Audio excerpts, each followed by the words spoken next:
Hello Piku, hello Mithu. এদিক ফেরো মা, এদিক ফেরো, এদিক ফেরো, এদিক ফেরো, তাকাও।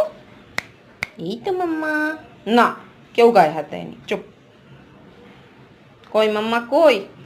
হ্যালো বলেছো মাম্মা? হাই বলেছো? তুমি কি করছো? হাই বলেছো? হাই বলে দাও। হ্যালো পিকু।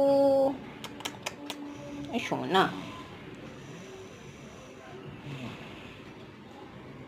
এদিকে থাকো, এদিকে থাকো। এই তো। কই মিঠু মা কই? মিঠু মা হাই বলে দাও।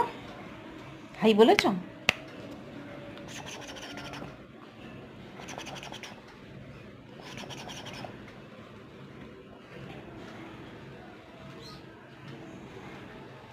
দুজন দিদি দু কাঁধে দু মুখো হয়ে বসে আছো।